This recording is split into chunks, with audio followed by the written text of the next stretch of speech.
It's absolutely insane. Just look at this. People are swarming the Apple Store in numbers you can't even imagine. The staff already said the line hit its maximum and no one else should queue, yet people are still flooding in. Follow my camera. This entire side is crammed with bodies. Keep moving forward. The line stretches endlessly. They haven't even reached the door, and still it keeps going. Look at this ocean of people. It feels like half of Shenzhen showed up.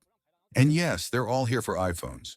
When I came early this morning, the line already snaked to the far end of the mall's first floor. It's madness. We're talking thousands of people. So why are iPhones this irresistible? First, Apple never stuffs its phones with ads. Second, Apple never sneaks in downloads you didn't agree to. Think about it. Androids can cost anywhere from a few hundred to tens of thousands of yuan. But which one offers this level of respect for the user? And here's the kicker. Apple phones just last. People keep using the same device for 4 or 5 years without a hitch. Take the iPhone 11, 5 years old and still solid. Users don't even feel pressured to upgrade. Tell me, do you feel the same? Now let's be real about Huawei. Sure, its chips handle lightweight apps and casual games. But when it comes to heavy-duty gaming, it's no match for consoles. Treat Huawei as a business phone, not a gaming beast. And here's another thing. For years, I couldn't figure out why no one dared criticize Huawei online. Now it's obvious. Are they pouring research money into hiring an army of trolls? I complained about a Huawei screen vibration issue, and people accused me of not disabling random apps. But I had. The problem still existed, and countless others confirmed it. Why deny it? On top of that, the phones are overpriced. The differences between the base and Pro versions are fuzzy. The specs feel watered down, and the so-called new model is running last-gen 79 Node 10 chips. Yet it costs over 5,000 yuan. Even someone like me can see it's overpriced. Meanwhile, despite trade wars and anti-American propaganda urging people to boycott Apple, reality speaks louder. Every Apple launch turns into a frenzy. Chinese consumers aren't buying into slogans. They're voting with their wallets. On September 12th at 8 p.m., Apple opened pre-orders for the iPhone 17 series. Within minutes, all 3 models were sold out. Traffic was so intense that Apple's official website temporarily crashed. During pre-sales, the site wouldn't even load. Stuck on the welcome page for 4 long minutes. When it finally redirected, everything was gone. As one netizen put it, Apple may not dominate online debates, but it never loses in sales. Why? Because Apple delivers. The phones run with unmatched smoothness. Once you're used to iOS, switching back to Android feels like stepping into Lag City. And durability? Some people are still using the iPhone XS Max from 7 years ago. Try finding an Android of the same age still in action. So why do lifelong Android users suddenly convert to Apple? Today, let's break down the real advantages. And just to be clear, I'm a patriotic Chinese person, but facts are facts. Let's face it, when it comes to iOS, Apple reigns. The closed system and privacy protection of Apple's iOS remain unmatched by Android or any other platform. Ever wonder why people say a 128GB iPhone feels like a 256GB Android? Simple. iPhones don't hoard junk files and don't flood you with ads. Take a 256GB Android, for instance. Even without downloading games, you'll see the storage mysteriously fill up. Restore it to factory settings, and the garbage still lingers, permanently stuck. Apple is different. As long as you don't download anything new, storage stays clean. No hidden junk, no bloat. That's something Android truly can't compete with. On August 16th, Apple opened its 3rd Shenzhen retail store on the first floor of Qianhai Yifangcheng, Bao'an district. The night before, staff were already handing out numbered wristbands. By 8 a.m., over 1,000 were gone. Mr. Wu, the lucky 001, was the first to step inside. He told reporters he arrived at 8 a.m. on August 15th, flying from Ningbo to Guangzhou, then on to Shenzhen. He waited 26 hours straight just to be first on opening day. "It's pure passion," he said with a grin, and he wasn't alone. Many Apple fans camped out all night. Some scrolled on their phones while sitting on the floor, others simply slept in line. The queue stretched dozens of meters. Half an hour before doors opened, over 100 Apple staff waved enthusiastically from inside, then rushed out to interact with the crowd. The atmosphere instantly exploded into cheers. One blogger, a phone repairman, was asked, Apple or Huawei, if both are high-end? His answer was sharp. Apple, no question. Of course it's Apple. Huawei can't touch Apple. Apple's A18 3nm processor runs circles around Huawei's Harmony OS with the 7nm Kirin 920. Apple is at least 2 generations ahead. And the OS? iOS is the most secure and clutter-free system out there. I still use my iPhone 5S, smooth after years. Huawei's Harmony OS lags after 2 years and isn't even compatible with all apps. He added that Apple holds value like no other. An iPhone loses maybe 1,000 yuan after a year. A Huawei? You're down 2,000, 3,000 yuan in just 2 months. Another Huawei user admitted frustration with her P70. I've been loyal to Huawei, but this one's driving me crazy. After less than a year, it overheats constantly. Use it for a few minutes and it gets scorching hot. The battery drains fast. I used to charge once a day. Now it's 2 or 3 times. It's exhausting. She bought the 120 model for video editing, but the reality was disappointing. After importing clips into Jianying, the phone lagged, audio and video went out of sync, and editing became unbearable. Video recording quality also fell short. Photos looked sharp and colorful, but videos turned out washed out and low-res. Worse, while scrolling TikTok, the screen would go black and the app freeze, forcing her to restart. Searching online, she found countless users reporting the same issues. She admitted it's simply not fit for self-media work, and after a year, she's already planning to replace it. So which phone truly leads, Huawei or Apple? The answer today is eye-opening. Years ago, Huawei won on price to performance. Cheap, yet decent. But now, Huawei phones are absurdly expensive, often pricier than Apple, yet with fewer premium features. The irony is hard to miss. Apple, an American brand with tariffs, is cheaper than Huawei, a domestic brand. Huawei is marketed as luxury, but the reality? Easily 10,000 yuan, with little to justify the price. The blogger said that Apple phones have a longer lifespan than Huawei phones. You can buy an iPhone and it won't lag for 2, even 4 or 5 years. He said he's currently using an iPhone 13 and it hasn't lagged at all for years. Huawei phones, on the other hand, become very slow after just 1 or 2 years. Young people love taking photos and videos. The blogger believes that while Huawei phones have high resolution, the photos they take aren't as good-looking as those taken with iPhones. Since the Huawei Mate 70's initial release, the more I've used it, the less I've enjoyed it. It's had quite a few issues, truly proving the saying, no one is perfect, no phone is perfect. Many people have complained about the side ultrasonic fingerprint sensor, which is sometimes unresponsive. And with this phone, the black border is quite noticeable. Even with a full-body case, the border still shows through. The blogger said that when using this Huawei phone, she suddenly noticed a strong vibration when the speaker was turned on. She could feel it clearly when she placed her hand over it. She said people online suggested disabling the developer mode setting would fix the problem, but she had already disabled it, and the vibration was still there. I just bought a new Huawei, and it's so frustrating to use. It doesn't even have location sharing. The TikTok version doesn't work, and there's no group buy option. I have to download this before anything else. It's simply incompatible with the system, and many apps only work with the lowest version. I spent thousands of dollars on a very outdated phone. This blogger said that anyone who dares to criticize Huawei gets attacked online. This is the reality.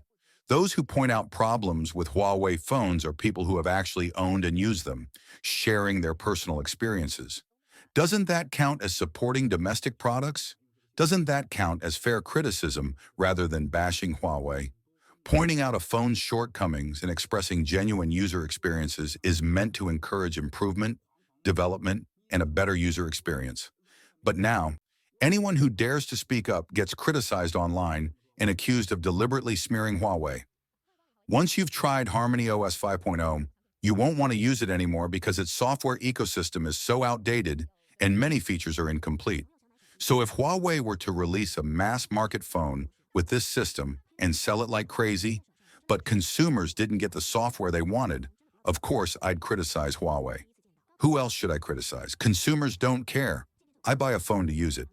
HTTPS www.secretchina.com News B5 2025 09 18 10 and 88.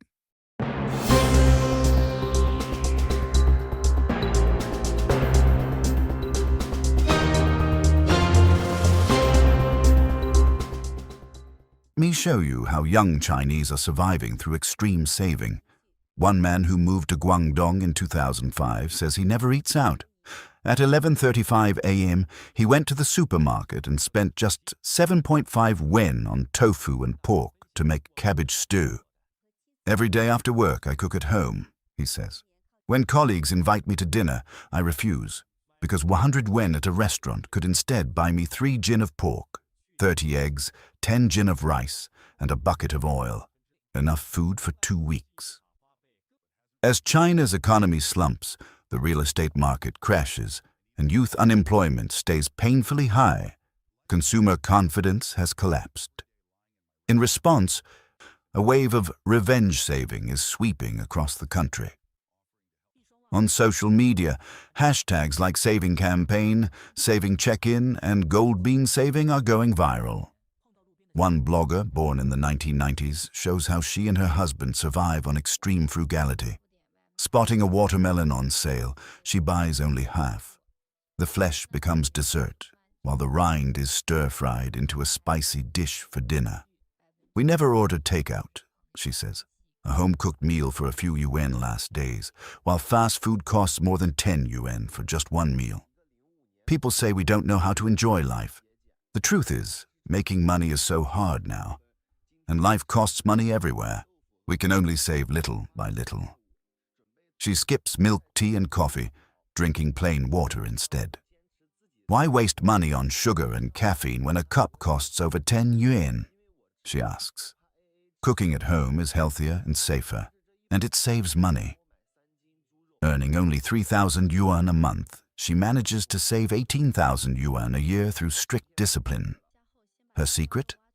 Every month she deposits 1,500 yuan into a 1-year paper certificate of deposit. By the 13th month, the first one matures. She reinvests the principal and interest along with the next 1,500 yuan. Over time, she holds 12 certificates, one maturing each month, creating a rolling cycle of savings. Once you start, you'll want to continue, she says. The habit snowballs and your money grows.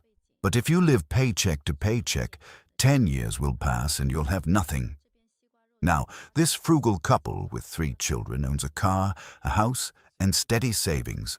Their monthly food bill is under 1,000 yuan. How do they do it? By following what they call the 5 no's. No takeout, no eating out, no luxuries, no waste, no excuses. For them, saving isn't just a habit, it's survival. The blogger shared that she rarely buys clothes and never chases after designer brands. A 10 yuan t-shirt is enough to last her all summer. Her husband doesn't smoke, drink, gamble, or hang out socially. He works at a construction site, and on days off, he delivers food. In recent years, with money getting harder and harder to earn, she realized saving is no longer a choice but a necessity. She even collects used cardboard boxes, exchanging them for eggs whenever she has enough. Don't listen to the lies online about enjoying life while you can. You must save more. In today's world, having savings, 20,000, 30,000, 100,000, or 200,000 yuan, gives you true peace of mind. Don't fall for the sweet talk that money is earned, not saved, that you should live like every day is your last, or spend without worry. Those are illusions meant to trap you. Picture this. A family member suddenly falls sick, or an emergency hits, and you don't even have 10,000 yuan on hand. You beg for help, but everyone looks at you with pity or disdain. That helplessness, that humiliation, you'll never forget it. She explained that once saving becomes a habit, you won't panic when life throws challenges at you. Instead, you'll feel safer, more fulfilled, and more stable as time goes on. Both she and her husband grew up in rural villages. Through years of relentless effort, they managed to buy a house 4 years ago. Many ask how ordinary office workers can actually save money. They revealed 3 golden rules for saving. First, learn to control monthly spending. Before buying anything, always ask yourself, do I really need this or just want it?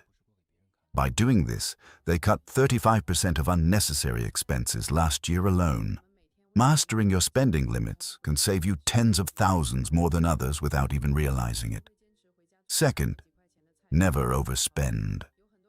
They refuse to use credit cards, Huabei, or online loans. Spending in advance is simply borrowing from your future self, and debt always comes back to collect. Third, save before you spend. Every month, once their salaries come in, they immediately set aside a portion into savings and only spend what's left. Whatever remains at month's end goes straight into a savings account. Saving together as a couple not only grows their money, but makes the process more motivating and joyful. The husband admitted, I used to smoke a pack every 3 days, around 20 yuan a pack. We agreed I would cut down, which is good for my health, and put the saved money into our piggy bank. I also had income from side hustles. Meanwhile, she gave up milk tea and put her savings in too. A young couple, both born in 1998, managed to save for a house while keeping their monthly living expenses under just 800 yuan.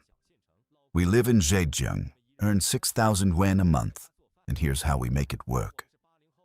First, she breaks each month into 4 weeks, keeping weekly food and groceries under 175 yuan, just 25 yuan a day. That's 700 yuan for 4 weeks, leaving 100 yuan for other needs. Second, since they live in a small county town, they mostly shop at local street vendors, far cheaper than supermarkets.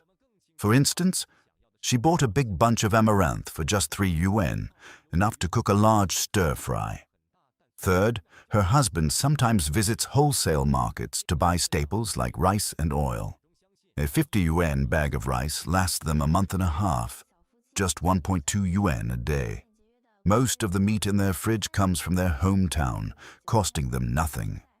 Their daily seasonings, oil, salt, vinegar, add up to less than 1 yuan per meal, saving them over 1,000 yuan a month compared to ordering takeout. Fourth, they almost never eat out. A restaurant bowl of noodles costs 15 yuan, but a bag of instant noodles at 8 yuan covers breakfast for a week. Fifth, the husband cooks dinner every night. A meal for 2 usually costs less than 10 yuan. For them, saving young means freedom when life gets tough. Let's fight for our future together, they said. One blogger added, don't think saving sounds cheap or boring. Take an example. If you're broke, riding an electric scooter feels embarrassing because you imagine people are judging you. But if you have money, even riding that same scooter gives you confidence. Saving doesn't mean being stingy. It means cutting unnecessary costs, not the important ones. Youth won't last forever, nor will your ability to earn. The joy of saving, even a little, is priceless. Another couple, both 40, felt immense financial pressure after buying their home. For 2.5 years, we've saved every penny possible. We don't buy anything unless it's necessary. From meals to daily goods, we calculate everything, cook all 3 meals ourselves, and almost never touch drinks or milk tea. The blogger said, earning money is a skill, but saving money is true wisdom. Watching her bank balance grow brings more joy than any online shopping spree. Even college students living on 1,500 yuan a month can save. Just avoid these traps. Don't subscribe to multiple apps. 2 memberships already cost 40 yuan. Don't order takeout. 20 yuan a meal adds up fast, while cafeterias are cheaper and healthier. Don't hoard skincare during big sales. Promotions only push you to overspend. Don't collect endless lipsticks or cheap clothes that wear out after 2 washes. Buy a few good quality basics instead. And avoid frequent manicures. 50 yuan for a plain color or 200 with nail tips can drain your savings. The blogger shared her own life in Foshan. We earn about 12,000 yuan, but we live frugally, so our savings grow little by little, hoping to buy a house soon. Look at these bean sprouts, only 1 yuan for such a big bundle. Stir fry with tofu, onions, garlic, and chili, and it's both cheap and delicious. No matter how much we earn, we won't spend recklessly, because no one knows what comes first, tomorrow or an accident. For us, savings are the only real security. She stressed that this isn't about being stingy. It's about preparing for the future. In today's society, life is cruel and unpredictable. Sometimes, a wealthy villain gets saved in a hospital, while a poor good person may not. That's why everyone must understand the importance of saving and keep pushing forward. I'm saving 5,000 yuan for myself. Without this safe, I couldn't save anything. Even on a 3,000 yuan salary, it's possible to save. I withdraw cash and lock it away. If I leave it in my card, I'll just spend it. This pile has almost 20,000 yuan already, and my goal is 40,000 by year's end. Do you want to try saving in a safe too? Another example comes from a 26-year-old named Xiao Jai Jai. On social media, she showed how she keeps monthly expenses under 300 yuan. In her viral video, she demonstrated spending less than 10 yuan a day on food, sparking heated discussion. Now, countless netizens are looking for saving buddies, a new trend where people form online communities to track each other's progress and share money-saving hacks.